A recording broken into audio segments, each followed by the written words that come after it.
So now we come to number 8, which is the Strength card. And also, I am also a life path number 8.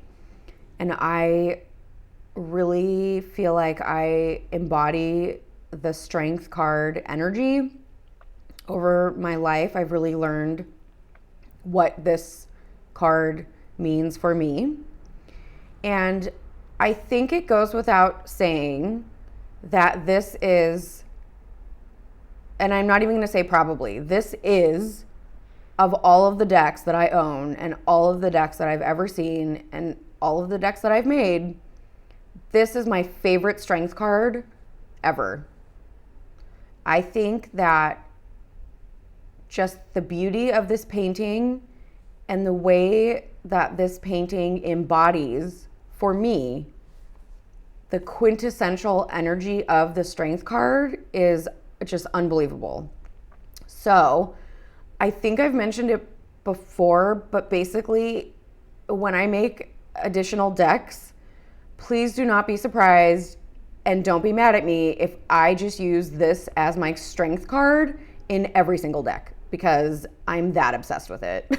So there's plenty of other gorgeous, beautiful paintings that I have found, you know, that have like the lion with the woman, or, you know, some sort of art, you know, that we traditionally see for the Strength card. However, this one to me is just the quintessential Strength card.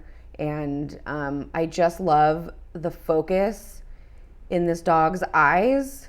That is what really struck me about this painting, is that I don't know who or what he is looking at or focused on, but you can just feel, at least I can feel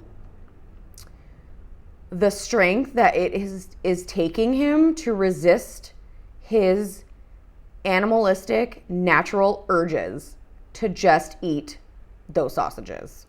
Like, I fully understand, my friend. I fully understand. So I just really love this card. And let's see, the keywords that I chose for Strength, because, you know, I don't want to repeat any words. I don't want to be repetitive. So I had to kind of work my way through finding some good keywords for this Strength card. And what I settled on was finesse, composure, and integrity. So for me, these 3 keywords really embody that feeling of, you know, keeping your composure in any situation. Even if you really want to lash out and give someone a piece of your mind, or just, you know, there's really something going on that you are not at all in agreement to or a fan of, keeping your composure and doing things with integrity are extremely important. And I have found through my own life and my own life experience that using these 3 keywords, finesse, composure, and integrity, they actually really pay off for me in the long run, because I don't have many regrets. Like, I don't have many regretful things that I've done or said to people, because I've really been able to, I do have a lot of earth, you know, in my natal chart. So I am a very grounded type person. I'm not quick to react. I'm not very fiery. So I'm not quick to react. I usually keep my composure pretty well, but there were times in my past where I would be, you know, very opinionated or like judgy, and it wasn't received very well, you know, by my friends and family. So I really had to learn.